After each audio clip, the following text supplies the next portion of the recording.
السلام علیکم ورحمۃ اللہ وبرکاتہ، نحمده ونصلی علی رسولہ الکریم، اما بعد فاعوذ باللہ من الشیطان الرجیم، بسم اللہ الرحمن الرحیم، رب اشرح لی صدری ویسر لی امری واحلل عقدۃ من لسانی یفقہوا قولی۔ بیماری کے بارے میں چند حدیث پیش کروں گی اور مصیبتوں کے بارے میں ایک مومن کا جو رویہ ہے وہ کھل کر سامنے آ سکے آپ کے کہ مختلف اوقات میں کیا کرنا چاہیے۔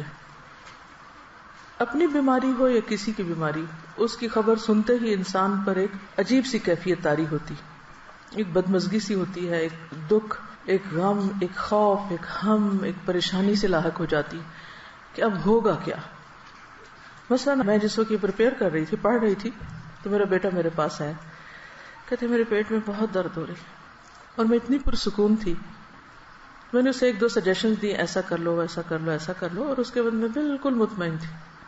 دنیا میں جو بھی کچھ ہوتا رہے، آپ خود پرسکون رہنا سیکھیں، اور وہ صرف اور صرف قرآن و سنت کی تعلیم ہی سے ہو سکتا ہے۔ تو ہر بیماری اور ہر تکلیف کی کوئی وجہ ہوتی ہے، اس سے ہمیں اپنی غلطیوں کو جاننے سمجھنے کا بھی موقع ملتا ہے، اور اللہ سبحانہ و تعالیٰ ہمیں اس کے ذریعے بہت کچھ سکھاتے ہیں اگر ہم عبرت کی نگاہ رکھیں اور واقعی ہم کچھ سبق سیکھنا چاہیں۔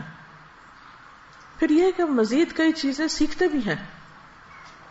جب بیماری آتی ہے تو پھر آپ اس کے علاج کے لیے ڈاکٹرز کے پاس جاتے ہیں، آپ کی ملاقاتیں ایسے ایسے لوگوں سے ہوتی ہیں جو عام طور پر ممکن نہیں۔ مجھے اپنی بیماری کے دوران انتہائی پڑھے لکھے اور مختلف طرح کے لوگوں سے ملنے کا اتفاق ہوا، تو جب بھی میں کسی نئے ڈاکٹر کے پاس، بہت لرنڈ شخص کے پاس جاتی، تو میں سوچتی کہ کیا اس بیماری کے بغیر میں اس سے ملاقات کر سکتی تھی؟ نہیں کر سکتی تھی۔ اس سے سیکھ سکتی تھی جو اس نے مجھے ون آن ون بیس پر بہت سی باتیں سکھائی ہیں، نہیں سیکھ سکتی تھی۔ تو اس میں بھی خیر ہے، تکلیفیں تو آتی جاتی رہتی، لیکن ہر چیز کا انسان اگر مثبت پہلو سامنے رکھے تو وہی لمحے انسان کے لیے خوشگوار بھی بن جاتے ہیں۔ مثلا آپ کے دانت میں تکلیف ہے اور آپ 1 گھنٹے بھر کے لیے ڈینٹسٹ کے کلینک میں سٹک ہو گئے ہیں، اور اس وقت جو مشینیں آپ کے اتنے دل کے قریب چلتی ہیں اور جو آپ سب کچھ دیکھتے ہیں، اس سے دل بھی دھڑکتا ہے، خوف بھی آتا ہے، اور موت کتنی شدت کے ساتھ اور اپنی بے بسی کتنی اچھی طرح انسان کو معلوم ہو جاتی۔ پھر اپنی غلطیاں ایک ایک کر کے یاد آتی ہیں کہ کیا کھانا چاہیے تھا، کیا نہیں کھانا چاہیے تھا، کیسے دانت صاف کرنے چاہیے تھے، کہاں ہم سے کوتاہی ہوئی۔ اور پھر یہ ہے کہ مرنے کے بعد اور آخرت میں، اور انسان وہاں ایسا غور و فکر کرتا ہے کہ جو آپ اپنی مصروف روزمرہ کی زندگی میں کر ہی نہیں سکتے، کسی صورت میں نہیں کر سکتے۔ اسی طرح جب آپ مختلف کلینکس پہ جاتے ہیں تو بعض اوقات آپ ورسٹ کیسز دیکھتے ہیں۔ گھر میں رہ کے تو آپ بھی بیمار بنے ہوئے، لیکن باہر جاتے ہیں آپ دیکھتے ہیں کہ ہم سے زیادہ کس کس تکلیف اور مصیبت میں ہیں لوگ، تو اپنی تکلیف کم لگتی ہے اور شکر ادا ہوتا ہے، یعنی پھر انسان تکلیف پر شکر ادا کرنا سیکھتا ہے۔ اسی طرح لامتناہی فوائد ہیں، اگر آپ ان فوائد پہ غور کرنا چاہیں اور آپ ان کو جاننا چاہیں، ان سب پر غور کا فائدہ یہ ہوگا کہ آپ کے اندر ایک عجیب اطمینان اور ایک شکر کی کیفیت پیدا ہوگی اور آپ پرسکون ہو جائیں گے۔ آپ نے دیکھا ہوگا ایک شخص فوت ہوتا ہے تو دوسرا اس کے فوت ہونے کی خبر سن کے ہارٹ اٹیک میں فوت ہو جاتا ہے، ایسی خبریں بھی آپ نے پڑھی ہوں گی۔ تو چھوٹے چھوٹے غم اور تکلیفیں جو انسان پہ آتی رہتی ہیں، یہ انسان کو مضبوط بھی کرتی ہیں اور بڑی خبریں سننے کا ایک حوصلہ بھی پیدا کرتی ہیں۔ اور ایک نبأ عظیم بڑی خبر تو ہے ہی ہم سب کے سامنے، وہ تو مرے ہوئے کو بھی اٹھا کے کھڑا کر دے گی۔ وہ کون سی؟ عما یتساءلون عن النبأ العظیم، کس چیز کے بارے میں آپس میں ایک دوسرے سے باتیں کر رہے ہیں اور ڈسکشنز کر رہے ہیں، اس بڑی خبر کے بارے میں۔ الذی ہم فیہ مختلفون، جس میں ان کی آراء مختلف ہیں، ان کے اپنے بھی ڈس ایگریمنٹس ہیں۔ ریالٹی کو جھٹلا کے یہ نہیں کہ یہ اتفاق کر گئے، کلا سیعلمون ثم کلا سیعلمون، ہرگز نہیں، ان قریب یہ جان لیں گے کہ حقیقت کیا تھی، پھر ہرگز نہیں، ضرور یہ جان لیں گے، انہیں چل جائے گا پتا کہ اصل حقیقت کیا تھی۔ تو ہم سب بھی جتنا اس دن کو بھلائیں، جتنا بھی ڈینائی کریں، لیکن بہت جلد ہم میں سے ہر ایک کو اس کی اصل حقیقت پتہ چل جائے گی۔ چھوٹی چھوٹی بیماریاں دراصل اس بڑی بیماری کی تیاری کا ایک حصہ بھی ہو سکتی۔ تو بہرحال بیماری انسان کے گناہوں کو بھی دور کرتی ہے، اللہ کی رضا کا بھی سبب بنتی ہے، کیونکہ منافق کو نہیں پتا ہوتا بیماری کیوں آئی اور کیوں چلی گئی، لیکن مومن جو ہے اس کے لیے بیماری میں بہت سارے سبق ہوتے ہیں. اور پھر اگر کسی کی بیماری کی خبر آپ سنتے ہیں، کسی عزیز پیارے کی، تو پھر آپ کے دل میں اگر ایک تڑپ اٹھتی کہ میں اس کے لیے کچھ کر سکوں، اس کی عادت کا آپ کے دل میں جذبہ آتا ہے، اس عادت پر کتنا زیادہ اجر ہے. اس کے بارے میں ایک حدیث آپ کے سامنے رکھوں گی. ابو اشعث کہتے ہیں کہ وہ دوپہر کے وقت مسجد دمشق کی جانب روانہ ہوئے. جامع دمشق بہت مشہور مسجد ہے، یعنی شام سیریا میں دمشق کے اندر ہی بہت بڑی، یعنی سینٹرل ماسک، اور یہ اس وقت سے ہے. راستے میں حضرت شداد بن اوس رضی اللہ عنہ سے ملاقات ہو گئی. صحابی ہیں، تو گویا دور صحابہ میں وہ مسجد آباد ہو چکی تھی. ان کے ساتھ سنابحی بھی تھے، نام ہے. میں نے پوچھا کہ اللہ تعالیٰ آپ پر رحم فرمائے، کہاں کا ارادہ ہے، کہاں جا رہے ہیں؟ انہوں نے فرمایا کہ یہاں ایک بھائی بیمار ہے، اس کی عیادت کے لیے جا رہے ہیں. چنانچہ میں بھی ان کے ساتھ چل پڑا. اچھا آپ جا رہے ہیں تو میں بھی ثواب کو مانوں. جب وہ دونوں اس کے پاس پہنچے تو اس سے پوچھا کہ کیا حال ہے. اس نے بتایا کہ میں نے اچھے حال میں صبح کی ہے. قال اصبحت بنعمت، ہیں بیمار لیکن کیا کہہ رہے ہیں؟ اصبحت بنعمت، اچھے حال میں صبح کی ہے. حضرت شداد نے فرمایا خوش ہو جاؤ، ابشر، کہ تمہارے گناہوں کا کفارہ ہو چکا اور گناہ معاف ہو چکے، کیونکہ میں نے نبی صلی اللہ علیہ وسلم کو یہ فرماتے ہوئے سنا ہے کہ اللہ تعالیٰ فرماتا ہے جب میں اپنے بندوں میں سے کسی مومن بندے کو آزماتا ہوں، یعنی اس کا امتحان لیتا ہوں، اور وہ اس آزمائش پر بھی میری تعریف کرتا ہے، اس تکلیف کے آنے پر بھی میری تعریف کرتا ہے، یہ اہم پارٹ ہے. تو جب وہ اپنے بستر سے اٹھتا ہے وہ اپنے گناہوں سے اس دن کی طرح پاک صاف ہوتا ہے جس دن اسے اس کی ماں نے جنم دیا تھا. اور اللہ تعالیٰ فرماتا ہے وَيَقُولُ الرَّبُّ عَزَّ وَجَلَّ أَنَا قَيَّدتُ عَبْدِي، میں نے اپنے بندے کو قید کیا. آپ سٹک ہو جاتے ہیں نا، قید ہو جاتے ہیں، کچھ کر نہیں پاتے، اٹھ نہیں سکتے. میں نے اپنے بندے کو قید کیا. وَابْتَلَيْتُهُ، اور میں نے اس کی آزمائش کی، اس کا امتحان لیا. اور اس نے کیا کیا؟ اس پر بھی شکر ادا کیا. یہ لکھا ہوا نہیں لیکن محذوف ہے، انڈرسٹوڈ ہے. تو اس کے لیے اب تم اجر کیا لکھو؟ وَأَجْرُ لَهُ كَمَا كُنْتُمْ تُجْرُونَ لَهُ وَهُوَ صَحِيحٌ، لہٰذا تم اس کے لیے ان تمام کاموں کا اجر و ثواب لکھو جو وہ تندرستی کی حالت میں کرتا تھا. آپ کے تہجد چھوٹ گئے، آپ کی تلاوت چھوٹ گئی، آپ کی خدمت خلق چھوٹ گئی جو آپ صبح صبح گھر والوں کی کرتے ہیں اٹھ کے، آپ کے بعض اوقات ایسی غنودگی ہوتی ہے آپ کے اذکار چھوٹ جاتے ہیں.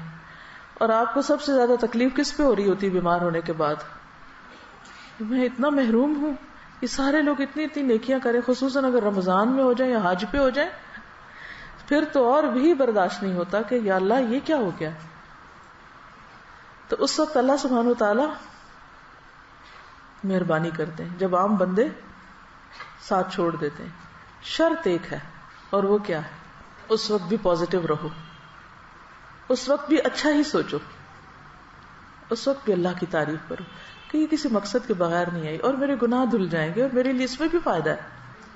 اجر و ثواب مل گیا بنا کیے بھی، اور بیماری کا اپنا ایک جو کفارہ ہوتا ہے یعنی گناہوں کی معافی، وہ بھی ساتھ ہو گیا. دگنا اجر آپ نے کما لیا، یہ دوہری کمائی کر لی بیمار ہو کر. اور جبکہ ہم کیا سوچ رہے ہوتے ہیں کہ ہم لوزر ہیں، ہم تو کھو گئے، سب کچھ چھٹ گیا ہم سے. تو اس وقت بھی پریشان نہ ہو اور اللہ سے اچھی امید رکھیں، اچھا گمان رکھیں، تو اجر ہی اجر ہے، فائدہ ہی فائدہ ہے. اور یہ لفظ کتنا خوبصورت ہے کہ قیدت عبدی، بالکل آپ ایسا لگتا ہے نا قید ہو گئے، سب حرم جا رہے ہیں، آپ نہیں جا سکتے. سب کھڑے ہو کے عبادت کر رہے ہیں، آپ کھڑے نہیں ہو پا رہے. سب روزہ رکھے ہوئے، آپ روزہ نہیں رکھ پا رہے، لیکن اللہ کے یہاں اجر لکھا جا رہا ہے. جب آپ گورنمنٹ جاب کرتے ہیں تو آپ کو سال میں کچھ سک لیوز ملتی اور وہ ود پے ہوتی. اسی طرح میٹرنیٹی لیو بھی ود پے ہوتی، پھر کچھ ہاف پے پہ ہوتی. کچھ عرصے کے بعد وہ وداؤٹ پے ہو جاتی اور کچھ عرصے کے بعد آپ کو جاب چھوڑنی پڑ جاتی. اللہ کے ہاں ایسا نہیں ہوتا. بیماری پر آپ کو ود پے لیو ملتی ہے، نماز اور کچھ نیکیوں سے جو آپ روٹین میں کر رہے ہوتے ہیں. ایک اور جگہ پر آتا ہے کہ بخار جہنم کے جوش سے ہے اور یہ مومن کا آگ سے حصہ ہے. ام منکم الا واردھا. پھر اسی طرح ایک اور حدیث میں آتا ہے بخار جو تھا نبی صلی اللہ علیہ وسلم کی خدمت میں آیا اور عرض کیا مجھے اپنے لوگوں کے پیچھے بھیجیے. تو آپ نے انصار کے پاس بھیج دیا. ان کے ہاں 6 دن رہا، 6 دن رات، اور ان پر بخار بہت سخت واقع ہوا، بہت زیادہ بخار آیا ان کو. بخار ان کے گھروں میں گھس گیا تو انہوں نے آپ سے شکایت کی. اس پر رسول اللہ صلی اللہ علیہ وسلم نے ان کے ایک ایک گھر اور ایک ایک کمرے میں جانا شروع کر دیا اور ان کے لیے عافیت کی دعا فرمائی. آپ صلی اللہ علیہ وسلم جب لوٹ رہے تھے تو ایک عورت آپ کے پیچھے آئی. اس نے عرض کیا قسم اس ذات کی جس نے آپ کو حق کے ساتھ مبعوث کیا ہے، میں انصار میں سے ہوں، میرے والد بھی انصار میں سے ہیں، جیسے آپ نے انصار کے لیے دعا کی ہے میرے لیے بھی کیجیے. آپ نے فرمایا کیا چاہتی ہو؟ اگر چاہو تو میں تمہارے لیے دعا کروں کہ تم بخار سے محفوظ رہو، چاہو تو برداشت کر لو اور تمہیں جنت ملے گی. اس نے کہا میں صبر کروں گی اور جنت کو خطرے میں نہ ڈالوں گی. تو کچھ لوگ ایسے ہوتے ہیں کہ جو بیماری کو بہت صبر کے ساتھ اور اجر کی نیت سے برداشت کر جاتے. اس کا مطلب نہیں کہ انسان بیماری میں دعا نہ مانگے یا کسی کو دعا کے لیے نہ کہے، کہہ سکتا ہے، لیکن یہ یاد رکھے کہ اگر جتنا عرصہ اس کے لیے بیماری ہے یا بیماری میں مبتلا ہے وہ اس کے لیے اجر کا ذریعہ بن رہی ہے. نبی صلی اللہ علیہ وسلم نے فرمایا خوش ہو جاؤ، مومن کے مرض کو اللہ تعالیٰ کفارہ اور اپنی رضا کا سبب بنا دیتے ہیں، اور فاجر نافرمان گناہگار اس کا مرض ایسا ہے جیسے اونٹ کہ اس کے مالک نے اسے باندھ دیا اور اس کے بعد چھوڑ دیا. اسے نہیں خبر کیوں باندھا اور اسے نہیں پتا کیوں چھوڑا، بخار کیوں آیا اور کیوں گیا. وہ حدیث بھی یاد رکھیے کہ رسول اللہ صلی اللہ علیہ وسلم ام صائب کے ہاں تشریف لائے. آپ نے فرمایا اے ام صائب تجھے کیا ہوا، تم کانپ رہی ہو، جیسے ملیریا ہوتا نا. اس نے عرض کیا بخار ہے، اللہ اس میں برکت نہ کرے. آپ نے فرمایا بخار کو برا نہ کہو، کیونکہ بخار بنی آدم کے گناہوں کو اس طرح دور کرتا ہے جس طرح بھٹی لوہے کے میل کچیل کو دور کر دیتی ہے. عبداللہ کہتے ہیں کہ میں رسول اللہ صلی اللہ علیہ وسلم کی خدمت میں حاضر ہوا. آپ اس وقت تیز بخار میں تھے. میں نے عرض کیا یا رسول اللہ آپ کو تیز بخار ہے؟ فرمایا ہاں مجھے تم میں سے 2 آدمیوں کے برابر بخار ہے. آپ کی بیماری عام لوگوں کے مقابلے میں دگنی ہوتی تھی کیونکہ آپ کے لیے اجر بھی زیادہ تھا. میں نے عرض کیا کہ اس سبب سے آپ کو 2 اجر ملے گا. فرمایا یہی بات ہے، جس مسلمان کو کانٹا چبھنے کی یا اس سے زیادہ کوئی تکلیف پہنچتی ہے اللہ تعالیٰ اس کے ذریعے اس کے گناہوں کو اس طرح دور کر دیتا ہے جس طرح درختوں سے پتے خزاں کے موسم میں. بخار مانگنا نہیں ہے، لیکن آ جائے تو پریشان نہیں ہونا، گھبرانا نہیں، برا بلا نہیں کہنا. اور آپ کو پتا ہے کہ اس میں کئی بیماریوں سے شفا بھی ہے. جب بخار ہوتا ہے نا تو دراصل ہمارے اندر کے گندے مادے جو ہوتے ہیں وہ جل رہے ہوتے ہیں، وہ ایک کلینزنگ کا عمل ہوتا ہے. اور عام طور پر یکایک شدید قسم کی ڈوز دے کر اس کو ٹھنڈا کر دیا جاتا ہے. جو گال بلیڈر میں وہ سٹونز بنتے ہیں، ایک حکیم صاحب نے مجھے بتایا تھا کہ وہ جب بخار کے ذریعے کچھ مادے اکٹھے ہو رہے ہوتے ہیں کچھ آرگنز میں، جب ایک دم آپ ٹھنڈا کرتے ہیں تو وہی مادے سٹون بن جاتے ہیں اور پھر وہ مزید بیماریوں کا سبب بنتے ہیں. ایک اور حدیث ہے، حضرت ابو سعید خدری رضی اللہ عنہ سے مروی ہے کہ ایک آدمی نے نبی صلی اللہ علیہ وسلم سے پوچھا کہ ہمیں جو بیماریاں لگتی ہیں یہ بتائیے کہ ان پر ہمارے لیے کیا ہے. نبی صلی اللہ علیہ وسلم نے فرمایا یہ بیماریاں گناہوں کا کفارہ بن جاتی ہیں. ہم سب گناہ کرتے ہیں جانے انجانے، بعض چیزوں کا تو ہمیں پتہ ہی نہیں کہ ہم غلط بھی کر رہے ہیں کیونکہ علم ہی نہیں ہوتا کہ یہ غلط ہے. کچھ عرصے بعد پتہ چلتا ہے تو توبہ استغفار شروع کرتے ہیں کہ کیسی جہالت ہے، پتہ ہی نہیں تھا کہ یہ نہ کرنے والا کام ہے. بہرحال حضرت ابی بن کعب رضی اللہ عنہ نے عرض کیا اگرچہ بیماری چھوٹی ہی ہو، چھوٹی سی بیماری ہے کوئی، تب بھی؟ نبی صلی اللہ علیہ وسلم نے فرمایا ہاں اگرچہ ایک کانٹا ہی چبھ جائے یا اس سے بھی کم.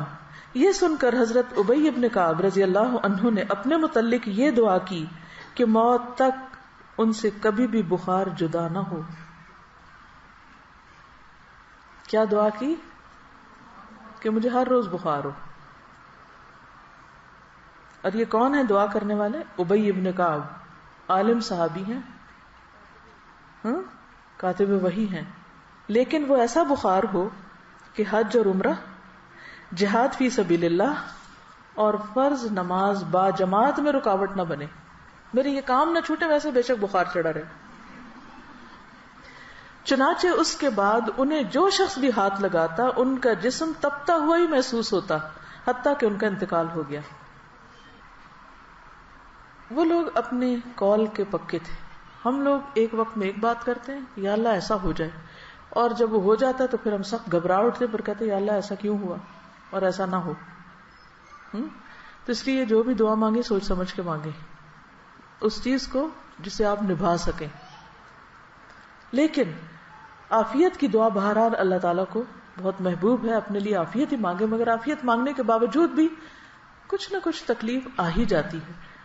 اصل سبق جو سیکھنے کا ہے وہ یہ کہ جب تکلیف آ جائے تو اس وقت آپ کا رویہ کیا ہونا چاہیے. بیماری میں مومن کا رویہ، اصل چیز جو کاؤنٹ کرتی ہے وہ کیا ہے کہ ہم کسی بات یا کسی موقع پر کیسے ریئیکٹ کرتے ہیں. ہم کیا کرتے ہیں؟ لِيَبْلُوَكُمْ أَيُّكُمْ أَحْسَنُ عَمَلًا. اور یہ احسن عمل صرف نماز کا خشوع نہیں دیکھا جا رہا، وہ تو اپنی جگہ ہے. یہ احسن عمل ہر عمل میں احسن، ہر عمل میں اچھا رویہ. آپ دیکھیے کہ اگر اس بات پر انسان پورا اتر جائے تو جنت بھی ہے اس کے لیے، لیکن دنیا میں بھی کتنا سکون ہو جائے. ہمیں عموماً تکلیف کس چیز سے ہوتی ہے؟ لوگوں کے کن رویوں سے ہوتی ہے تکلیف؟ جو وہ چھوٹی چھوٹی بات پر آپے سے باہر ہو جاتے ہیں. کوئی بات مرضی کے خلاف ہو گئی تو اتنا نیگیٹو وے میں ریئیکٹ کیا، موڈ آف کر لیا، کئی دن تک بولنا چھوڑ دیا، سیدھے منہ بات نہ کی. اسی سے تو دل تنگ ہوتے ہیں نا. کہیں بھی اکٹھے رہنا مشکل ہو جاتا ہے لوگوں کا. تو مومن کا دل غمگین ہوتا ہے لیکن اس کا چہرہ مسکراتا ہوتا ہے. مرضی کے خلاف بھی بات ہو جائے تو کوشش کر کے مسکرائیں، ورنہ کیا ہے کہ شکوہ ہے کس سے؟ اللہ تعالیٰ سے کہ کیوں ہمیں آزمائش میں ڈالا. کیونکہ کوئی تکلیف نہیں آتی مگر اللہ کے اذن سے آتی.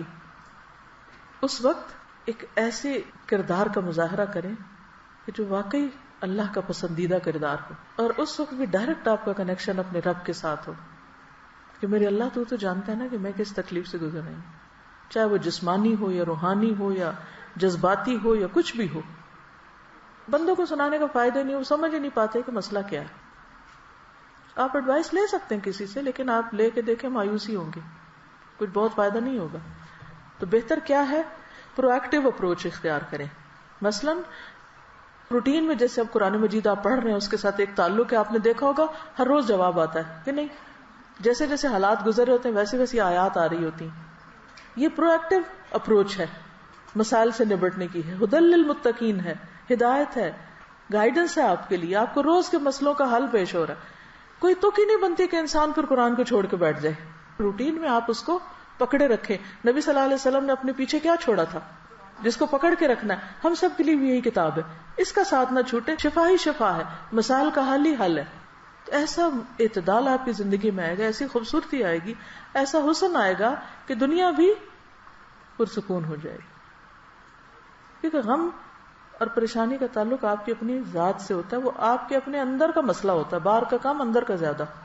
اور دین ہمارا اسی اندر کے مسئلے، اسی بل کو نکالنے کی کوشش کرتا ہے، اور یہیں سے نکلتا ہے، کوئی نہیں نکال سکتا. اللہ سے بڑھ کے ہمیں کون سمجھتا ہے؟ ہماری نفسیات کون جانتا ہے؟ تو اللہ تعالیٰ اپنی کتاب میں ہمیں ہر چیز کے بارے میں بتاتے ہیں. پھر اس کے بعد سنت ہے، نبی صلی اللہ علیہ وسلم کی احادیث ہیں، اس سے بہت کچھ سیکھنے کو ملتا ہے. ایک اور حدیث ہے، حضرت ابو ہریرہ سے روایت ہے کہ رسول اللہ صلی اللہ علیہ وسلم نے فرمایا، اللہ تعالیٰ فرماتا ہے جب میں اپنے مومن بندے کو آزماتا ہوں اور وہ تیمارداری کرنے والوں کے سامنے میرا شکوہ نہیں کرتا، میری شکایت نہیں لگاتا، جو اس کا حال پوچھے، تو اس کو اپنی قید سے آزاد کر دیتا ہوں، بیماری سے شفا دے دیتا ہوں، اس کے پہلے گوشت کے عوض بہترین گوشت عطا کرتا ہوں، اس کے پہلے خون کے بدلے بہترین خون دیتا ہوں، اور وہ اثر نو عمل کرتا ہے. ہوتا ہے نا کہ جب بیمار ہوتا ہے انسان تو عبادات ہالٹ پہ آ جاتی ہیں، رک جاتی ہیں، ساری روٹین ڈسٹرب ہو جاتی ہے، کام چھوٹ جاتے ہیں، اور یوں لگتا ہے اب تو کبھی صحت ملنی کوئی نہیں، اب تو ہمیں اس کے ساتھ ہی جینا پڑے گا. لہذا نہ تو دوا کرتے ہیں نہ ہی کوئی اور اپنا خیال کرتے ہیں، بس پھر ہر وقت ایک بسورا ہوا چہرہ اور ایک مریل شکل اور مریل چال کے ساتھ سب کو بیزار کرتے ہیں. اللہ پہ توکل کہاں گیا؟ تو یہ تو کبھی سوچے ہی نہ کہ ہم نے کبھی ریٹائر ہونا ہے. بیڈ پہ بھی پڑ گئے تو بھی کیا کرنا ہے؟ اگر دماغ کام کر رہا ہے نا، زبان کام کر رہی ہے، کان کام کر رہے ہیں، آنکھ کام کر رہی ہے، صرف اتنا حصہ کام کر رہا ہے، تب کے لیے بھی سوچ لے. اللہ نہ کرے کہ کبھی ایسا ہو، لیکن کئی دفعہ ہو بھی جاتا ہے نا کچھ لوگوں کے ساتھ. تو بس زبان سے اللہ کا ذکر، نگاہوں سے غور و فکر، اور کانوں سے اچھی باتیں سننا، قرآن سنیں، اچھے لیکچر سنیں، کچھ بھی کریں. ہم سب یہ بھی کر سکتے ہیں کہ اپنی وصیت لکھ کے رکھ دیں، اپنے بچوں کو بتا دیں کہ خدا نہ خواستہ اگر مجھ پر کوئی ایسا وقت آئے تو میرے ساتھ کیا کیا جائے، کیا نہ کیا جائے. کیونکہ خدا نہ خواستہ زبان بند ہو جائے تو انسان کہہ بھی نہیں سکتا. ہاپکنس ویل چیئر پہ ہے، آنکھوں کے اشاروں سے میں نے سنا ہے کہ وہ کیسی کیسی تھیریز اس نے ایجاد کی ہیں. السلام علیکم. تھوڑے عرصے پہلے میں نے دیکھا تھا انٹرنیٹ پہ کہ وہ جو احمد دیدات جو اسکالر تھے بہت بڑے، جن سے موٹیویٹ ہو کے ڈاکٹر ذاکر نائک جیسے ماشاءاللہ بڑے اسکالر پیدا ہوئے، تو ان کا آخری وقت جب تھا تو وہ پیرالسس کے اٹیک میں تھے، اور ان کے صرف یہ جو فیس کا حصے ہیں، آنکھیں، یہ صرف موو ہو سکتی تھی، باقی جسم کا کوئی حصہ نہیں ہو سکتا تھا. اور کتنے دن وہ ہاسپٹل کے بیڈ پہ اس طرح رہے، اور آنکھوں کے اشارے سے اپنے جو اسسٹنٹس تھے ان کو کچھ لکھوا رہے تھے اور ان کو بتا رہے تھے کہ یہ کرو یہ کرو یہ کرو. اور میں دیکھ رہی تھی کہ یعنی ان کی آنکھوں سے بالکل ایسا نہیں لگ رہا تھا کہ ان کے اوپر اتنی بڑی بیماری جو ہے وہ طاری ہے، اور وہ یعنی پورے سوچ اور فہم کے ساتھ ان کو وہ انسٹرکشنز دے رہے تھے. تو کبھی بھی مایوسی اور شیطان کو پاس نہ پٹکنے دیں کہ آپ کچھ کریں نہ، بس بیکاری نہیں آنے دینی اپنے پاس، حالات کچھ بھی ہوں. دیکھیں اگر انسان نیت کر لیتا تو اللہ پورا کرا دیتا ہے نا. کچھ سچویشنز کو آپ اوائڈ نہیں کر سکتے، آپ کی زندگی کے ساتھ بندھ گئی ہیں، آپ کی تقدیر کا حصہ ہے. تو پھر بھی دیکھا یہ جائے گا کہ آپ نے ان حالات میں رہ کے کیا کیا. ٹھیک ہے؟ تو بہرحال بیماری کا شکوہ نہیں کرنا، واویلا نہیں کرنا، دوسروں کو بیزار نہیں کرنا، اس کو اپنے اوپر طاری نہیں کر لینا. تو انشاءاللہ آپ دیکھیں کہ ایک تو اس کی انٹینسٹی کم ہوگی، دوسرا یہ کہ آپ کے آس پاس کے لوگ آپ کے پاس رہنا چاہیں گے، بھاگیں گے نہیں آپ سے. ورنہ ہوتا ہی ہے نا کہ جو بندہ تنگ کر مارے تو سب ادھر ادھر ہو جاتے ہیں. پھر یہ ہے کہ آپ کچھ پروڈکٹیو پازیٹیو کام میں اپنی انرجی لگائیں، کیونکہ رونے کے لیے بھی انرجی چاہیے ہوتی ہے نا، اور چیخنے کے لیے بھی، اور غصے کے لیے بھی، اور سب اوٹ پٹانگ حرکتوں کے لیے انرجی چاہیے ہوتی. جب آپ کی ساری انرجی وہاں لگ جاتی ہے تو پھر جب اچھا کام کرنے کا وقت آتا ہے پھر آپ تھک کے سو جاتے ہیں. اپنی ساری انرجی کو چینلائز کرنا ہے، پازیٹیو وے میں یوز کرنا ہے. پھر ایک اور حدیث ہے، حضرت ابو امامہ سے روایت ہے کہ نبی صلی اللہ علیہ وسلم نے فرمایا، جس بندے کو بھی بیماری سے پچھاڑ دیا گیا ہو، پیرالائز ہو گیا کسی بھی طرح، یا پڑ گیا ہے بیڈ پہ، تو اللہ تعالیٰ اسے جب بیماری سے اٹھاتا ہے تو وہ پاک ہوتا ہے، یعنی اس کے گناہوں کا کفارہ ہو چکا ہوتا ہے. پھر آپ دیکھیے ایک اور حدیث ہے، نبی صلی اللہ علیہ وسلم جب مدینہ تشریف لے گئے تو مدینہ کی زمین جو تھی وہ وبائی زمین تھی. پورے عرب میں سب سے زیادہ وبائیں جو تھی وہ مدینہ میں ہوتی تھی، ارض الوبا تھی. جب صحابہ وہاں پر گئے تو بیمار پڑ گئے، ایک ایک کو بخار. اور حضرت ابو بکر کی حالت یہ ہو گئی تھی کہ ان کو لگتا تھا کہ جیسے بس اب وہ دنیا سے رخصت ہونے والے ہیں، اتنے شدید بیمار ہو گئے تھے وہ بھی. حضرت بلال کے بارے میں آتا ہے اور بھی صحابہ. تو نبی صلی اللہ علیہ وسلم نے اس موقع پر کیا کیا تھا؟ نبی صلی اللہ علیہ وسلم نے مدینہ کے لیے برکت کی دعا کی اور کہا کہ یہاں کے بخار کو جحفہ کی طرف لے جا، یعنی کہ غیر آباد علاقے کی طرف، وہاں چلا جائے، یہاں نہ ہو. تو اس کے بعد مدینہ وباؤں سے خالی ہو گیا. عن عائشہ رضی اللہ عنہا قالت لما قدم رسول اللہ صلی اللہ علیہ وسلم المدینة وعک ابو بکر وبلال فكان ابو بکر اذا اخذته الحمى يقول كل امرئ مصبح في أهله والموت أدنى من شراك نعله وكان بلال إذا أقلع عنه الحمى يرفع أقيرته يقول ألا ليت شعري هل أبيتن ليلة بواد وحولي إذخر وجليل وهل أردن يوما مياه مجنة وهل يبدون لي شامة وطفيل قال اللهم لعن شيبة بن ربيعة وعتبة بن ربيعة وأمية بن خلف كما أخرجونا من أرضنا إلى أرض الوباء ثم قال رسول الله صلى الله عليه وسلم اللهم حبب إلينا المدينة كحبنا مكة أو أشد اللهم بارك لنا في ساعنا وفي مدنا وصححها لنا وانقل حماها إلى الجحفة قالت وقدمنا المدينة وهي أوبأ أرض الله قالت فكان بطحان يجري نجلا تعني ماء آجنا. بخاری. حضرت عائشہ فرماتی ہیں جب اللہ کے رسول صلی اللہ علیہ وسلم مدینہ تشریف لائے تو ابو بکر صدیق رضی اللہ تعالیٰ عنہ اور حضرت بلال رضی اللہ تعالیٰ عنہ کو بخار آ گیا. پھر ابو بکر کو جب بخار چڑھتا تو وہ یہ شعر پڑھتے گھر میں اپنے صبح کرتا ہے ہر ایک فرد بشر، یعنی ہر شخص اپنے گھر میں صبح کرتا ہے اور موت اس کی جوتی کے تسمے سے بھی نزدیک تر ہوتی ہے. یعنی وہ اپنے آپ کو کیا سمجھتے کہ اب موت میرے بہت قریب ہے. یعنی کہ یہ پڑھنے کا مطلب کیا تھا کہ اب میں نہیں بچتا. کبھی آپ کے ساتھ ایسا ہوا کہ آپ کو بخار ہو یا کوئی بیماری لگے اور آپ سوچیں کہ اب تو میں مر ہی جاؤں گی؟ یہ بہت ایک نیچرل سی فیلنگ ہے، ہر شخص اس کیفیت سے گزرتا ہے، کچھ زیادہ کچھ کم، لیکن یہ خیال صحت کی حالت میں کم آتا ہے اور بیماری کی حالت میں زیادہ آتا ہے. تو حضرت ابوبکر نے بھی اپنے انہی جذبات کا اظہار کیا کہ ہر شخص اپنے گھر میں صبح کرتا ہے اور موت اس کی جوتی کے تسمے سے زیادہ قریب ہوتی ہے. اور بلال کا بخار جب اتر جاتا تو وہ رو کر بلند آواز سے یہ پڑھتے، یوں لگتا ہے کہ جیسے کوئی ملیریا کی قسم کا بخار تھا کہ چڑھتا ہے اور اترتا ہے، تو رو کر بلند آواز سے یہ شعر پڑھتے، کاش پھر مکہ کی وادی میں رہوں، کیونکہ ہجرت کر کے مدینہ آئے تھے.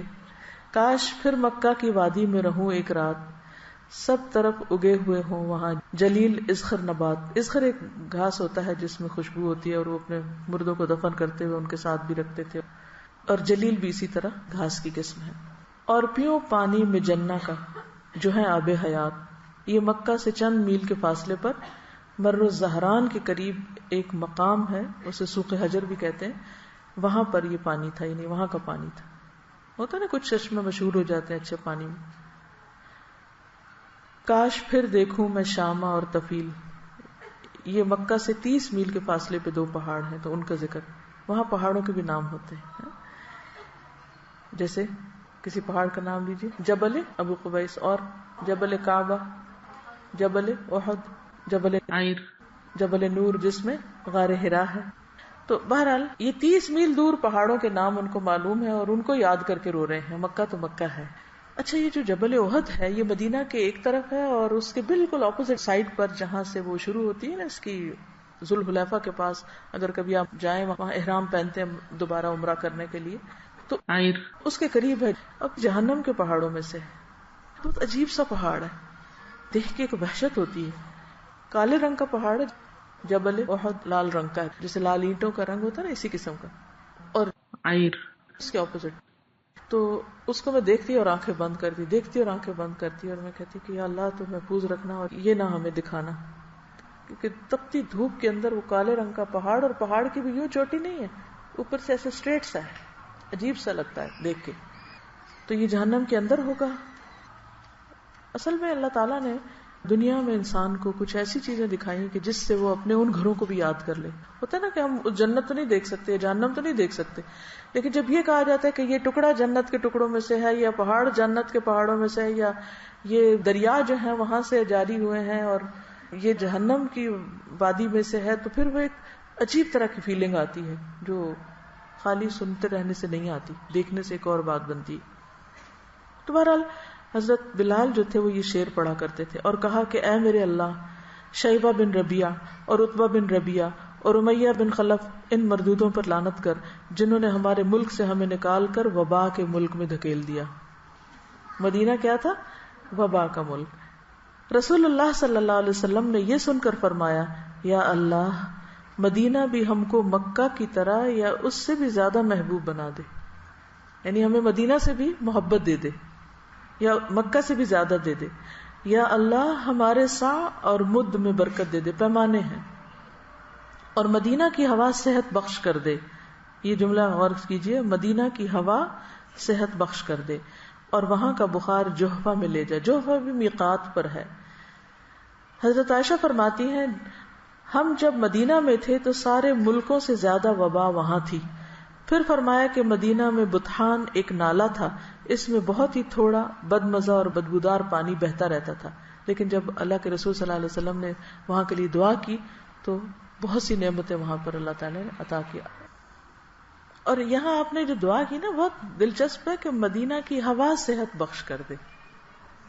مدینہ کی ہم کہتے ہیں نا ایئر میں کچھ ہے، ایسے بولتے ہیں نا عام طور پہ، جیسے مکہ جاتے ہیں نا تو ایک دم فلو ہونے لگتا ہے یا کچھ، ہم کہتے ہیں یہ ایئر میں ہے، بس آپ کو چمٹنا اس نے کہیں بھی جا کے پکڑ لینا ہے. اسی طرح آپ نے بھی دیکھا ہوگا کہ جب کوئی شخص ایک خاص علاقے میں رہ کر بیماری ہوتا چلا جائے تو عموماً کیا کہتے ہیں؟ جگہ تبدیل کریں. تو پھر جو ہی جگہ تبدیل کرتے بیماری چلی جاتی ہے. آپ نے بھی شاید اس کا پرسنلی ایکسپیرینس کیا ہو، ایک جگہ پہ رہ کے آپ کو مثلا کسی کو خارش لگ جاتی ہے، کسی کو کوئی اور، کسی کو نیند نہیں آتی کسی خاص علاقے میں، الرجیز ہوتی ہیں، تو وہ اس الرجی کے موسم میں وہ پولن ہوا میں ہی ہوتا ہے نا، پھر وہاں سے وہ چلے جاتے ہیں تو وہ ٹھیک ہو جاتے ہیں. دوسری جگہ وہی لوگ ہوتے ہیں بالکل ٹھیک ہوتے ہیں، کچھ بھی نہیں ہوتا ان کو. تو ہوا بھی اللہ کے حکم پہ مامور ہے، اس کو حکم ملتا ہے، اور یہ ساری چیزیں ان دیکھیں معلوم نہیں کیا کچھ ہمارے آس پاس کر رہی ہوتی. تو اس حدیث سے ایک تو دعا کی فضیلت بھی پتہ چلتی ہے کہ انسان کو دعا مانگنی چاہیے. اب ایک وبا آ گئی ہے کسی ملک میں تو ہم ٹھیک ہے ویکسینیشن بھی کریں اور بھی بہت سی احتیاطی تدابیر کریں، لیکن اس کے ساتھ ساتھ دعا کریں کہ اللہ تعالیٰ یہاں کے موسم کو اچھا کر دے. سردیوں میں جب عموماً فلو اور کھانسی اور خشک کھانسی تو ہم کیا کہتے ہیں، سب کیا ہے، بارش نہیں ہوئی نا، تو یہ سب بیماریاں ہیں. تو بچپن میں سمجھ نہیں آتی کہ بارش سے بیماری کا کیا تعلق ہے. تو بڑے بزرگ یہی کہہ رہے ہوتے ہیں نا اس دفعہ بارش نہیں ہوئی تو یہ اور یہ مسئلے ہو گئے، بہت زیادہ چیز پھیل گئی ہے. تو بارش بھی پاک کرتی ہے موسم کو. کس کو صاف کرتی ہے زیادہ؟ ہوا ہی کو صاف کرتی ہے، جس کو ہم اپنے پانی سے نہیں صاف کر سکتے. دوسری حدیث ہے، یہ بھی بخاری کی ہے. عبداللہ بن عباس سے روایت ہے کہ عمر بن خطاب عوام کے حالات سے باخبر ہونے کے لیے شام کی طرف روانہ ہوئے. کون سی جگہ ہے شام؟ اس میں فلسطین، شام، اردن، یہ سب کچھ شامل تھا. ٹھیک ہے، شام صرف موجودہ شام نہیں. جب بھی شام کا لفظ آئے نا تاریخ کی کتابوں میں تو ساتھ ہی یہ بات یاد رکھیں کہ شام سے مراد فلسطین، اردن، موجودہ شام، یہ سب علاقے اس میں آتے ہیں. وہ خود کہاں رہتے تھے حضرت عمر؟ مدینہ. تو وہاں سے ٹریول کر کے شام جا رہے تھے. کیوں جا رہے تھے؟ لوگوں کو ملنے کے لیے، لوگوں کے حالات جاننے کے لیے. ٹھیک، یعنی سرکاری دورے پر تھے. جب سرغ میں پہنچے، ایک شہر کا نام ہے، تو لشکر کے سردار ابو عبیدہ بن جراح اور ان کے ساتھیوں سے ملاقات ہوئی. وہ وہاں پر تعینات تھے. تو انہوں نے خبر دی کہ شام کے ملک میں وبا شروع ہو گئی ہے، طاعون پھیل گیا تھا. ابن عباس کہتے ہیں کہ عمر رضی اللہ تعالیٰ عنہ نے یہ سن کر مجھ سے کہا اگلے مہاجرین کو بلا لو. تو میں نے انہیں بلایا. عمر نے ان سے مشورہ کیا اور ان سے بیان کیا کہ وہاں طاعون شروع ہو گیا. اگلے مہاجرین سے مراد کون ہے؟ سابقین، یعنی کہ جو درجے میں بلند ہیں یا ہر جگہ جن سے مشورہ کیا کرتے تھے، جو اسلام میں سبقت لے گئے تھے. تو انہوں نے اس سے اختلاف کیا حضرت عمر کی رائے سے. کوئی کہنے لگا ہم ایک ارادے سے نکلے ہیں، اب طاعون سے ڈر کے واپس چلے جائیں، یہ ہمیں مناسب معلوم نہیں ہوتا. کسی نے کہا آپ کے ساتھ وہ بڑے بڑے صحابہ ہیں جو باقی رہ گئے ہیں اور ان کی زندگی قیمتی ہے، ہم مناسب نہیں سمجھتے کہ آپ انہیں لے کے وبا کے ملک میں چلے جائیں، وہ بھی سارے ختم ہو جائیں گے. یعنی چند سینئر صحابہ ہیں. عمر نے کہا اچھا اب تم جاؤ، میں نے تمہاری رائے سن لی. پھر انصار کو بلایا. حضرت عمر نے ان سے مشورہ کیا. انہوں نے بھی مہاجرین کی طرح اختلاف کیا. کوئی کہنے لگا آگے بڑھو، کسی نے کہا لوٹ چلو. یعنی لوگوں کا اوپینین مختلف تھا. کوئی کہتا تھا نہیں جائیں گے، کوئی کہتا تھا نہیں واپس. اچھا، ایک بات ہے کہ صحابہ بہت سچے لوگ تھے. جو ان کے دل میں ہوتا تھا وہ ان کی زبان پہ، جو ان کی رائے ہوتی تھی وہ بے لاگ ہوتی تھی کہ یہ ٹھیک ہے یا نہیں ہے. پھر کہا یہاں قریش کے کچھ بوڑھے لوگ ہوں گے تو ان کو بلا لو، یعنی ان مہاجرین میں سے جنہوں نے مکہ فتح ہونے سے پہلے یا فتح مکہ پر ہجرت کی تھی. میں نے انہیں بلایا، انہوں نے ایک زباں ہو کر یہی رائے دی کہ آپ کا واپس جانا ہی مناسب ہے، واپس جائیں، اور وبائی ملک میں لوگوں کو لے جا کر پڑاؤ ڈالنا مناسب نہیں. یہ سنتے ہی حضرت عمر نے کیمپ میں منادی کرا دی کہ میں صبح کو اونٹ پہ سوار ہو کر مدینہ کی طرف لوٹوں گا. صبح ایسے ہی ہوا، عمر ساتھیوں کے ساتھ مدینہ کی طرف لوٹ چلے. ابو عبیدہ بن جراح کہنے لگے کیا اللہ کی تقدیر سے بھاگتے ہو عمر، واپس جا رہے ہو؟ عمر نے کہا اگر یہ کلمہ کوئی اور کہتا تو میں اسے سزا دیتا. ابو عبیدہ بن جراح جو تھے بہت سینئر صحابہ میں سے تھے، امین الامہ کہلاتے ہیں، تو ان کی بات کو انہوں نے سنا اور صبر حوصلے سے سنا. جواب میں کہا ہم اللہ کی تقدیر سے بھاگتے ہیں، مگر کدھر بھاگتے ہیں؟ اسی تقدیر کی طرف. ابو عبیدہ یہ تو بتاؤ اگر تمہارے پاس اونٹ ہو اور تم ایک نالے پر پہنچو جس کے دونوں کناروں میں ایک کنارہ تو سرسبز ہو اور دوسرا سوکھا خشک، اور تم سرسبز کنارے میں اونٹ چراؤ تو یہ اللہ کی تقدیر سے ہوگا، اور اگر خشک کنارے میں چراؤ تب بھی اللہ کی تقدیر سے ہوگا. بہرحال تقدیر سے تو نہیں نکل سکتے. ابن عباس نے کہا اس کے بعد ایسا ہوا کہ عبد الرحمن بن عوف آئے. وہ ان مشوروں میں شریک نہیں تھے، کام کاج کے لیے کہیں گئے ہوئے تھے. انہوں نے یہ سب باتیں سن کر کہا میرے پاس تو اس مسئلے میں دلیل موجود ہے، تم لوگ آپس کی باتیں کر رہے ہو، میرے پاس ٹیکسٹ ہے، نص ہے. میں نے رسول اللہ صلی اللہ علیہ وسلم سے سنا. اس کی عربی بتا دیتی ہوں. اذا سمعتم به بارض فلا تقدموا عليه واذا وقع بارض وانتم بها فلا تخرجوا فرارا منه. قال فحمد اللہ عمر ثم انصرف. مطلب کیا ہے کہ حضور صلی اللہ علیہ وسلم نے کیا فرمایا، وہ دلیل کیا تھی؟ آپ فرماتے تھے جب تم سنو کسی ملک میں وبا پھیلی ہوئی ہے تو وہاں نہ جاؤ، اور اگر اس ملک میں پھیلے جہاں تم ہو تو وہاں سے بھاگ کر مت جاؤ. یہ سن کر عمر اللہ کا شکر بجا لائے کہ ان کی رائے حدیث کے مطابق تھی، اور وہ مدینہ کو شرح صدر کے ساتھ واپس لوٹ گئے.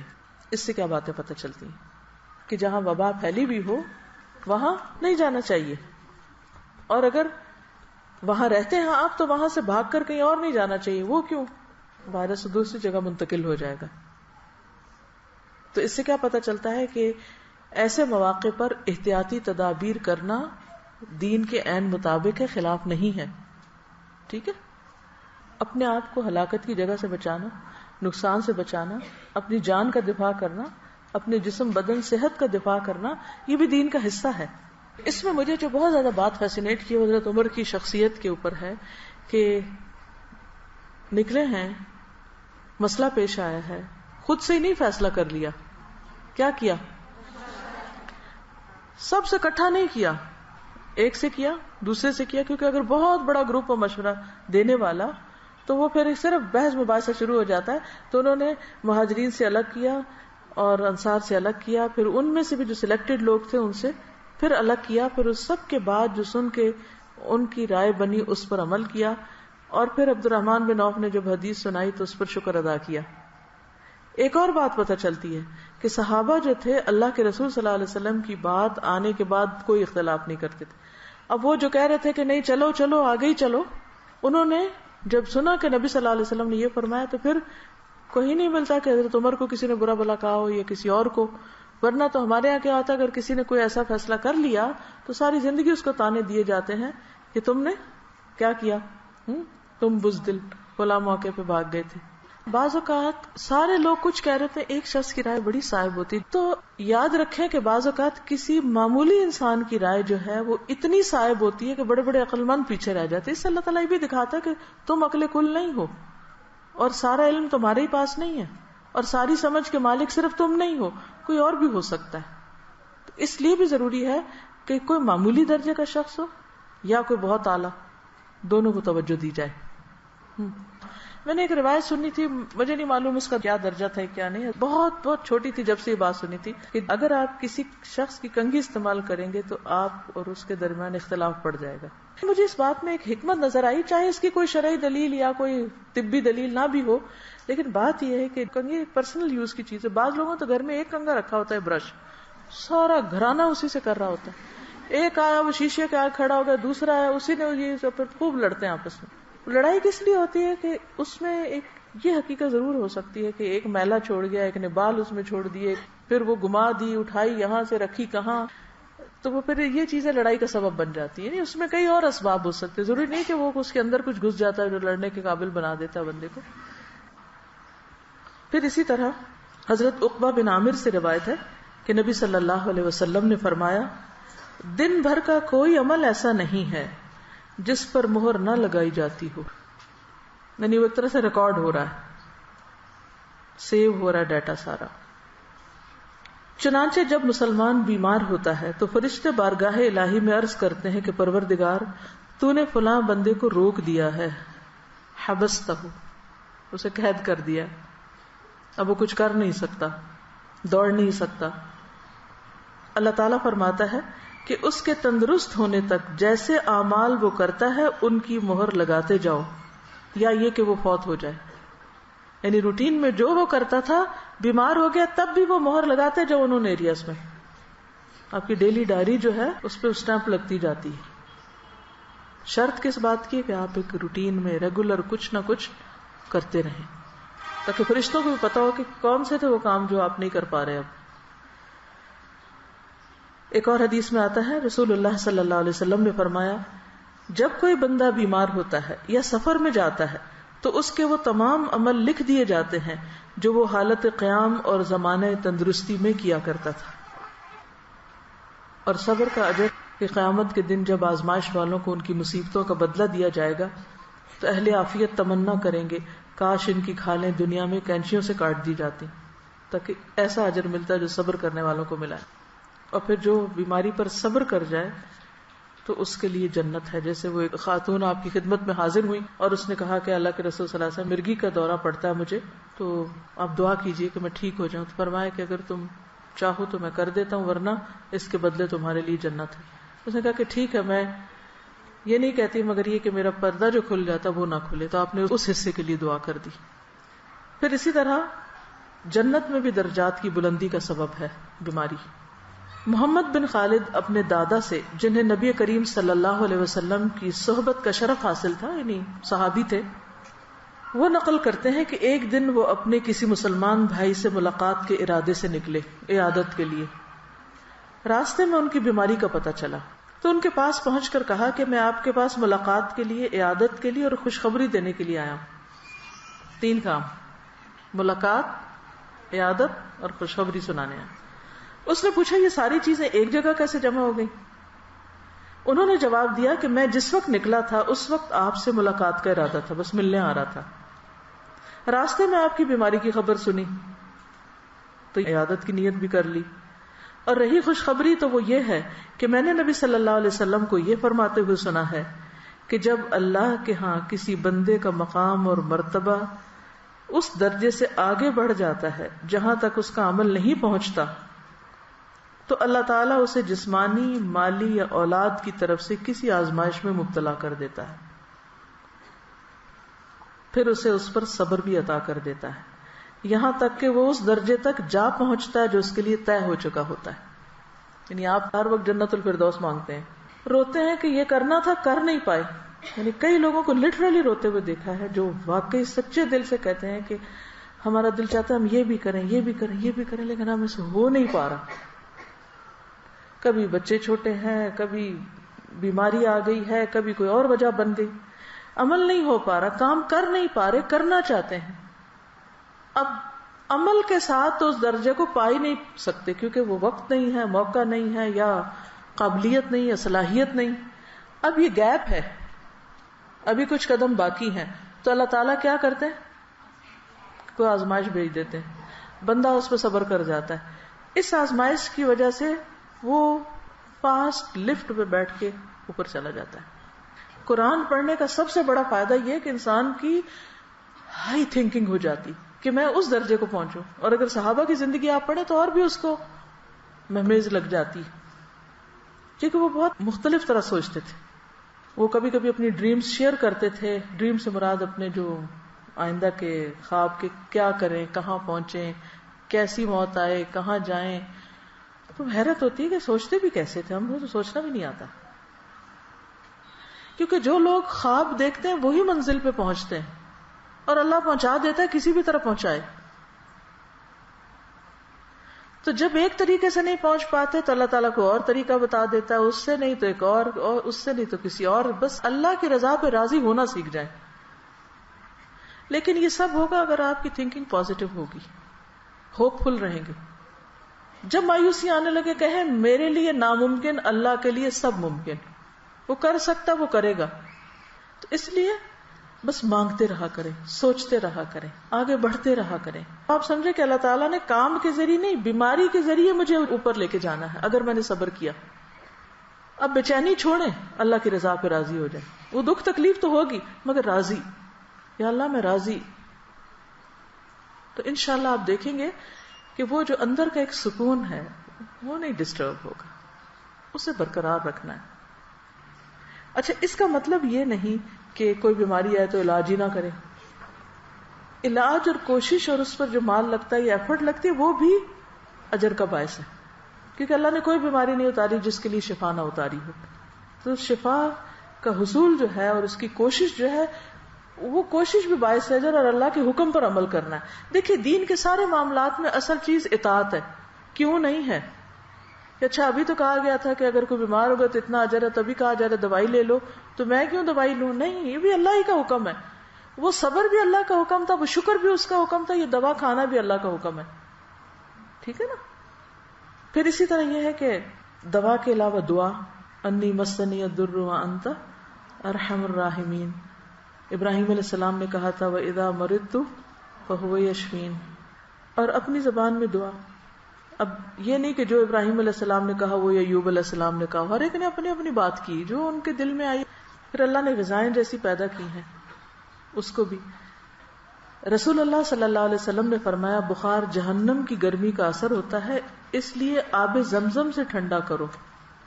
لہذا بخار کے مریضوں کو اگر دوا کے طور پر آب زمزم پلائیں تو انشاءاللہ ان کو فائدہ ہوگا. ٹھیک ہے. اور اگر آب زمزم کو کسی چھوٹے سے پیالے میں رکھ لیں اور کچھ روئی یا کپڑے کے اوپر سپرنکل کر کے اس کو ماتھے پہ پٹیاں جو لگاتے ہیں یا ویسے آپ اپنے آپ کو وائپ کرتے ہیں تو وہ بھی اچھا رہے گا. پھر یہ کہ جو کوئی بیمار ہے تو عیادت کرنا جو ہے نبی صلی اللہ علیہ وسلم کے اخلاق کا حصہ ہے، اور اس میں مرد حضرات نہیں خواتین کی بھی عادت کی آپ نے. ام علا کہتی ہیں میں بیمار تھی، رسول اللہ صلی اللہ علیہ وسلم میری بیمار پرسی کے لیے تشریف لائے.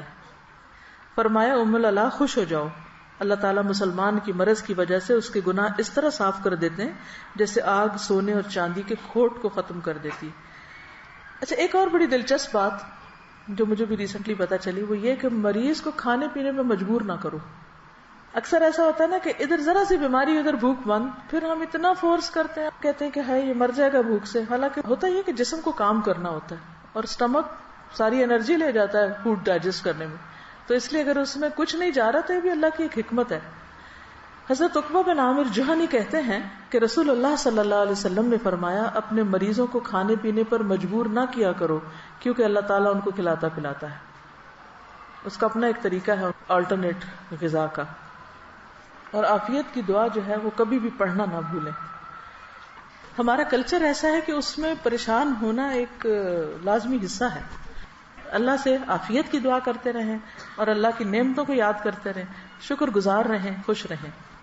ایک سوال ہے، مجھے خود کو پرسکون رکھنے والی بات سمجھ نہیں آئی. کم از کم میری تکلیف تو مزید بڑھ جائے گی جب میں کسی پر اعتماد کرتے ہوئے اس سے اپنی تکلیف بتاؤں اور وہ آگے سے پرسکون بیٹھا رہے اور کوئی ہیلپ نہ کرے. میرے خیال ہے جو شخص پرسکون ہوتا ہے وہ بہتر ہیلپ کر سکتا ہے، بجائے اس کے جو بالکل سنتے پینک ہو جائے اور اپنے ہوش و حواس کھو بیٹھے. جو اپنی مدد نہیں کر سکتا وہ کسی دوسرے کی مدد کیسے کر سکتا ہے؟ آپ نے دیکھا کبھی کہ ڈاکٹرز کتنے پرسکون ہوتے ہیں؟ اگر ڈاکٹرز حال دہائی مچا دیں تو مریض کا کیا ہوگا؟ مریض کہے کہ یہ بہت مہربان ڈاکٹر ہے، اس کو تو میری وجہ سے رونا ہی آ گیا اور وہ تو کچھ کر ہی نہ سکا. تو یہ تو ہمدردی نہیں. جتنے اچھے ڈاکٹرز ہوتے ہیں اتنے ہی سکون کے ساتھ اپنا کام کرتے ہیں. وہ مریض کی توجہ کے ساتھ بات سنتے ہیں، اس کو سمجھتے ہیں، اس کو اعتماد دیتے ہیں، اس کا مسئلہ حل کرتے ہیں، اس کی مدد کرتے ہیں. بے حس ہونا اور پرسکون ہونا یہ دو مختلف چیزیں ہیں، ان میں فرق رکھیے. آپ کو جو کنفیوژن ہو رہی ہے وہ اس وجہ سے ہو رہی ہے کہ آپ ان دو کو مکس کر رہی ہیں. بے حسی کیا ہے کہ کسی بات کا اثر ہی نہ ہونا، اور پرسکون رہنا کیا ہے کہ اثر تو ہونا مگر اس کو اپنے اندر اس طرح کنٹرول کر لینا کہ جس کا ان نیسیسری فس نہ کریٹ کیا جائے اور دوسروں کو پریشان نہ کیا جائے. احادیث کے آخر میں ریفرنس بھی بتا دیا کریں. مجھے شک نہیں کہ آپ کوئی غیر درست سنائیں گی، صرف اطمینان قلب کے لیے کہہ رہی ہوں. آپ نے درست فرمایا. مجھے کل 2-3 دفعہ خیال بھی ہے لیکن وقت کی کمی کی وجہ سے میں تو عربی بھی پڑھنا سوچ رہی تھی کہ آپ کو پڑھ کے سناؤں گی، لیکن انشاءاللہ یہ جو مٹیریل ہے، یہ جو لیکچر ویب پہ جہاں اپلوڈ ہوگا اس کے ساتھ ہی آپ کو PDF میں یہ ساری حدیثیں لکھی ہوئی عربی اور اردو بھی مل جائیں گی. تو وہاں سے آپ ریفرنس بھی چیک کر لیجئے، بلکہ اس ریفرنس کو لے کے آگے بھی چیک کر لیجئے کہ لی کہاں سے، کیا واقعی اس کتاب میں ہے یا نہیں. ٹھیک ہے. ایک اور سوال ہے، عیادت کے لیے جا سکتے ہیں بشرطے کہ آپ کو یہ ہو کہ وہ ایسا مرض ہے کہ جو، کیونکہ بعض تو منع کر دیتے ہیں، ڈاکٹرز ہی منع کر دیتے ہیں کہ پیشنٹ کے پاس کوئی نہ آئے کیونکہ درست نہیں.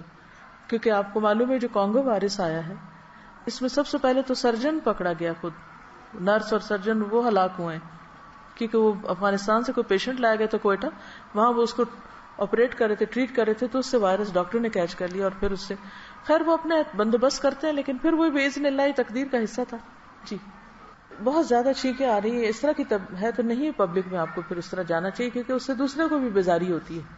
جی ایک یہ چیز میں آپ سب سے کہوں گی کہ کسی کی کنگھی، کسی کا ٹوتھ برش، مسواک، چپل، تولیہ کسی اور کا نہیں استعمال کیا کریں. کچھ لوگوں کو تمیز نہیں ہوتی، افسوس سے مجھے لفظ کہنے پڑے، تمیز نہیں ہوتی، جو ملا بس استعمال کر لیا. ایک تو یہ کہ آپ کی چیز نہیں، آپ کو حق نہیں، خصوصاً جہاں اکٹھے لوگ رہتے ہیں نا. دوسرے کہنا او میں نے سمجھا یہ میرا ہے، یہ رنگ ملتا جلتا تھا.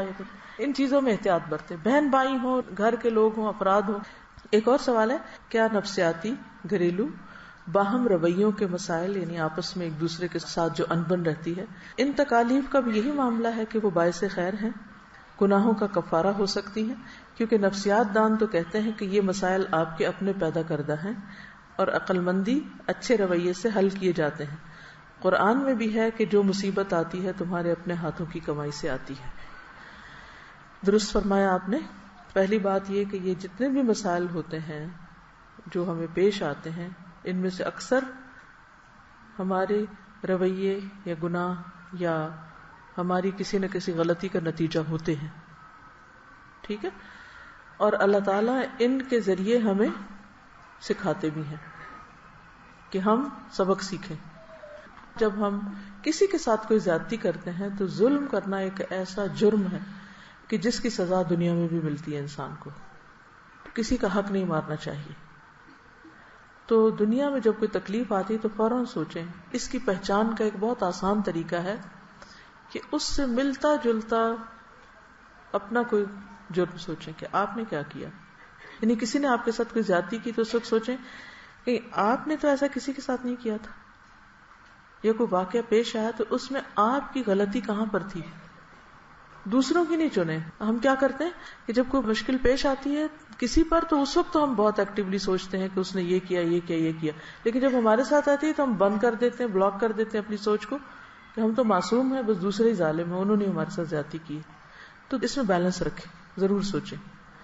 لیکن بعض اوقات جیسے اجتماعی تکلیفیں آتی ہیں تو اس میں انڈائریکٹلی بعض اوقات غلطی ہوتی بھی ہے ساری اس قوم کی، بعض اوقات نہیں بھی ہوتی، لیکن قیامت کے دن پھر ہر ایک اپنی نیت کے مطابق اٹھایا جائے گا.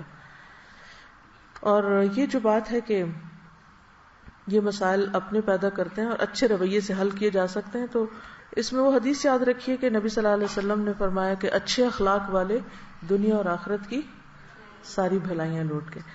اچھے اخلاق میں ہم عام طور پر 2 چیزوں کو بہت کوٹ کرتے ہیں، جیسے اسمائل کرنا، جیسے سلام کرنا.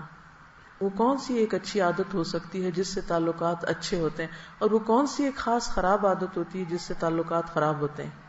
دوسروں کی بات توجہ سے سننا، یہ ایک ایسا گر ہے جس سے بہت سے تعلقات آپ کے ٹھیک ہو جائیں گے. یہ میں آپ کو کی دے رہی ہوں. جب آپ دوسرے کی سنتے نہیں تو دوسرا فرسٹریٹ ہوتا ہے. اپنا اعتماد کھو دیتا ہے, سمجھتا ہے کہ شاید میں نے کوئی غلط بات کی. تو اگر آپ چاہتے ہیں کہ آپ کے باہم تعلقات اچھے ہوں تو کیا کرنا ہوگا آپ کو؟ نبی صلی اللہ علیہ وسلم جب کوئی بات کرتا تھا تو آپ کس طرح سنتے تھے؟ صرف کانوں سے یا جسم سے بھی؟ اپنے آپ کو ادھر موڑ لیتے تھے. جب آپ کسی کی پوری سمجھیں گے نہیں تو آپ اس کو کیا کریں گے؟ مس انڈرسٹینڈ کریں گے. جب مس انڈرسٹینڈ کریں گے تو وہ کچھ کہہ رہا ہے, آپ کچھ کہہ رہے ہیں, وہ کچھ کہہ رہا ہے, آپ کچھ کہہ رہے ہیں. پھر اسی طرح قرآن مجید میں واضح طور پہ فرمایا گیا ہے لا تسعر خدک للناس, اپنا گال موڑ کے بات نہ کرو, یعنی بے رخی سے بات نہیں کرو. یہ مفہوم ہے, اپنے گال کو نہ پھیرو لوگوں سے. بہت سے لوگ انکانشیسلی یا کانشیسلی یہ کام کر رہے ہوتے ہیں, یعنی وہ دوسرا کوئی اگر بات کرے تو اس کو دیکھتے بھی نہیں ہیں, دیکھتے ہی نہیں اس کی طرف. اس سے ایک تو تکبر کا بھی اظہار ہوتا ہے, عملی رویہ کہ ہم تمہاری بات کو کوئی امپورٹنس نہیں دے رہے. اس سے دل پھٹتے ہیں, آپس میں تعلقات خراب ہوتے ہیں اور شیطان کو گھسنے کا موقع مل جاتا ہے. کیا یہ قرآن کے حکم کی خلاف ورزی نہیں کہ کوئی ہمیں کچھ کہہ رہا ہے اور ہم سن ہی نہیں رہے, یا ہم یوں کر کے سن رہے ہیں؟ مثلا مجلس میں آپ 4-5 لوگ بیٹھے ہوئے ہیں, اگر کوئی بول رہا ہے تو کیا کرنا چاہیے؟ توجہ دینی چاہیے اس کی طرف, اور جواب بھی دینا چاہیے. نہیں, یہ اخلاق ہے یا بد اخلاقی کہ کوئی بات کرے اور آگے سے نہ ہاں کرے نہ کرے؟ بہت بڑی بد اخلاقی. اور ہم سمجھتے ہیں ہم تو مسکین معصوم, ہماری تو کوئی غلطی نہیں, ہم تو بولتے ہی نہیں, کسی کو کچھ کہتے ہی نہیں ہے, ہم تو اتنے بے ضرر ہیں. لیکن آپ بہت بڑا جرم کر رہے ہیں کہ کوئی آپ سے کچھ سوال کر رہا ہے, آپ سے کوئی بات کر رہا ہے, کوئی پوچھ رہا ہے, اور آپ اس کو نہ ہاں کر رہے ہیں نہ کر رہے ہیں کہ ہاں ٹھیک ہے, اچھا کوئی بات نہیں. تو اس عادت پہ بھی قابو پانے کی ضرورت ہے. اس سے دوسرا شخص غصہ کرے گا اور پھر آپ کہے کہ وہ ظالم ہے, غصہ کرتا ہے, اور آپ کو اپنی خاموشی کا ظلم نہیں پتا. تو یہ بیسک مینرز, بنیادی باتیں اسلام نے جو سکھائی ہیں نا, ان پر ہمیں عمل کرنے کی ضرورت ہے. تب گھر خوشگوار ہوگا, معاشرہ خوشگوار ہوگا, دنیا خوشگوار ہوگی. ایسے ہی لوگ جنت کے باسی ہیں, جنت میں جائیں گے اور وہ خوش ہوں گے اور دوسروں کو خوش کریں گے. بہترین نیکی کیا ہے کہ تم اپنے مومن بھائی کے دل میں خوشی ڈالو. سوچے دن میں ہم کتنے لوگوں کو خوش کرتے ہیں, کتنی خوشیاں بانٹتے اور بکھیرتے ہیں, اور کتنے دل توڑ کے نکلتے ہیں ہم, کتنی بد اخلاقیاں بکھیرتے ہیں. تو کیا یہ لکھا نہیں جا رہا؟ کیا اس کا حساب نہیں ہوگا؟ کیا اس کی پوچھ کوئی نہیں ہوگی؟ اور اگر ہمیں شعور ہی نہیں اپنی ان حرکتوں کا, پھر متقی کی صفت تو بے شعور ہونا نہیں ہوتی. کس کی صفات ہیں بے شعور, لا شعور؟ منافقین کی صفات ہیں. تو ہمارے اندر ان کی شباہت بھی کیوں آئے؟ ہم وہ ہوں یا ان جیسے ہوں, یہ تو بہت ہی دور کی بات ہے. کس کو کاپی کرنا چاہیں گے آپ, متقی کو یا منافق کو؟ متقی کو. تو پھر ان جیسی اخلاق اپنائیں, ٹھیک ہے نا. بعض اوقات مشکل اس وقت ہوتی ہے جب کوئی غیر ضروری بیکار باتیں کرتا ہے, تو اس صورت میں بھی کم از کم اس کی طرف دیکھ کے اس کو یہ محسوس کرانا چاہیے کہ آپ کی بات لمبی ہو گئی ہے, اچھا ہاں ٹھیک ہے, بٹ آگے تو آپ کہنا کیا چاہتے ہیں, یعنی اس کو بھی آپ اس وقت سکھا سکتے ہیں کسی طرح, یا اس کو کٹ کر سکتے ہیں اور پھر اس کو بعد میں بتا بھی سکتے ہیں. لیکن اصل میں مسئلہ پتہ کہاں ہوتا ہے؟ جب آپ سنتے نہیں, پوری طرح سمجھتے نہیں. اچھا کچھ لوگ ہوتے ہیں ایک بات ایک دفعہ کہتے ہیں, پھر تھوڑی دیر بعد وہی کہتے ہیں. ان کو بھی کیوں اس طرح کرنا پڑتا ہے؟ ہم نے چونکہ اپنے ذہن میں پہلے سے بٹھا لیا نا کہ انہوں نے لمبی بات کرنی, لہٰذا ہم شروع سے ہی ان کی طرف توجہ نہیں کرتے. ہونا کیا چاہیے کہ آپ تھوڑی دیر ضرور ان کی توجہ سے بات سنیں. جب انہیں یہ یقین ہو جائے گا نا کہ میری سن لی گئی ہے, تو شاید وہ بھی اپنی گفتگو کم کر لیں. یہ ایک نفسیاتی مرض ہے, اس کے لیے الگ طرح سے ٹیکل کیا جائے گا. میں یہاں ایک عام روزمرہ کی روٹین کی نارمل سچویشن کی بات کر رہی ہوں. اچھا, فلڈ ریلیف کے بارے میں بات کرنی تھی کہ کس طرح جانور مر رہے ہیں اور کس طرح انسانوں کے لیے مشکل ہو رہی ہے. جو انہوں نے لکھا میں جلدی سے پڑھ کے سنا دیتی ہوں. سندھ کے کچھ علاقے بالکل آئی لینڈ کی شکل اختیار کر گئے. فصلیں, گنا, کپاس, چاول, سبزیوں کی فصلیں برباد ہو کر رہ گئی ہیں. یعنی جیسے ایک ویک کے بعد وہ کپاس پک کرنے والے تھے اور وہ کپاس ڈوبی پڑی ہے. اور آپ کو پتا کپاس میں پانی گیا تو اب تو وہ بالکل بیکار ہے, مٹی والا پانی, کچھ بھی نہیں اس سے کر سکتے. ہزاروں لاکھوں انسان, تقریباً 13 سے 14 لاکھ گھر ختم ہو گئے. ہزاروں لاکھوں انسان اور جانور اس تباہ کاری سے متاثر ہوئے. کئی کئی کلومیٹر تک 4 فٹ پانی میں چل کر کشتیوں کے ذریعے آمد و رفت ممکن ہو رہی ہے. لوگ کشتیوں پہ آ جا رہے ہیں. انسانوں کے ساتھ جانور بھی مر رہے ہیں. صاف پانی گندے پانی کے ساتھ مل گیا ہے. جیسے اب کنواں صاف تھا, جب گندا پانی آیا تو سارا اس میں بھر گیا, پینے کا پانی نہیں ہے. اس سے بہت سے لوگوں میں آنتڑیوں کے مرض وغیرہ بھی پیدا ہو گئے. ہسپتال کچھ تو ڈوب گئے ہیں, یا پانی اس طرح ہے کہ لاکھوں کی مشینیں تباہ ہو گئی ہیں, بہہ گئی ہیں اس میں. مریضوں کے پاس طبی سہولت نہیں. لاشوں کو دفنانے کے لیے زمین ڈھونڈ رہے ہیں. کشتیوں میں لاشیں ساتھ اپنے رکھی ہوئی ہیں. دور ٹیلوں پہ جا کے لوگ ان کو دفنا آتے ہیں. گھروں میں کھانا نہیں, چیزیں نہیں, کیونکہ بہت ساری ہماری آبادی تو ایک دن کا کماتی ہے اور اسی دن کھاتی, اور اگلے دن کام نہیں تو کھانا بھی نہیں. تو ان سب کی مدد کے لیے بہت سے ادارے کام کر رہے ہیں. جہاں بھی آپ کام مدد دینا چاہیں, آپ کے دل تسلی ہو, آپ کریے, لیکن کچھ نہ کچھ ضرور کیجیے. الہدا کی جو کراچی کی ٹیم ہے وہ وہاں سے خشک کھانا, کمبل, دوائیاں اور ترپال, پانی کے فلٹر, مچھر مار دوائیاں اور زندگی کی بنیادی سہولتیں جو ہیں, ضروریات جو ہیں, وہ بذریعہ ہیلی کاپٹر یا کشتیوں کے یا پیدل پہنچانے کا انتظام کر رہی ہیں. تو آپ جو بھی اس کام میں حصہ ڈالنا چاہیں آپ ڈال سکتے ہیں. اپنی اپنی کلاسز میں جمع کر لیجئے, پھر اکٹھا کر دیجئے, اور روز کے روز ہم ان کو بھیج سکتے ہیں. دوسرا یہ ہے کہ اگر آپ اپنے کسی رشتہ دار کو باہر کے ملک میں بتانا چاہتے ہیں کہیں بھی, تو ویب سائٹ کے اوپر پورا ایڈریس موجود ہے. یہ ایڈریس بھی ہے, اس کو ہم باہر لگوا سکتے ہیں تاکہ اسی اکاؤنٹ میں پھر پیسے جائیں, اور جو بھیجیں اس کی انٹیمیشن ضرور دے دیں تاکہ وہ اس کام کے لیے لگ جائے. تو اللہ تعالیٰ ہم سب کو کچھ کرنے کی توفیق عطا فرمائے. بینک ٹرانسفر کا پورا لکھا ہوا بھی ہے اس کے اوپر ویب سائٹ پر. ان کا سوال یہ ہے کہ کیا ہم پیسوں کے علاوہ کچھ کائنڈ یا چیزیں وغیرہ بھی بھیج سکتے ہیں. بات یہ ہے کہ ابھی سڑکیں ڈوبی پڑی ہیں, ٹوٹی پڑی ہیں, ٹرک نہیں چل سکتے. اب کشتیوں پہ اگر ہم بہت سا سامان اٹھا کے رکھیں بھی تو انسانوں کے لیے پوری نہیں. جس پہ 40 بٹھا سکتے اس پہ 80 لوگ بیٹھے, ان کے بھی ڈوبنے کا خطرہ ہے. تو ہم سامان نہیں بھیج سکتے ابھی. اس میں یہ ہے کہ جیسے کل جہاں یہ گئی تھی, وہ لوگ 4 ٹن روزانہ 4 ٹن چاول پکا کے ان کو پیک کر کے کشتیوں پہ دور بھیج دیتے ہیں, جہاں سے لوگ آ نہیں سکتے سارے واپس کہیں کام کے لیے, کھانے کے لیے. اسٹک ہیں لوگ مختلف جگہوں پر. تو اس کے لیے ضروری ہے کہ ہم سب اپنا حصہ ڈالیں, کیونکہ صدقہ بلاؤں کو ٹالتا ہے. ان پر احسان نہیں ہوگا, خود اپنے آپ پر ہوگا. بہرحال اب اجازت. اوکے, جزاکم اللہ خیرا. سبحانک اللہم و بحمدک, نشہد ان لا الہ الا انت, نستغفرک و نتوب الیک. السلام علیکم و رحمۃ اللہ وبرکاتہ.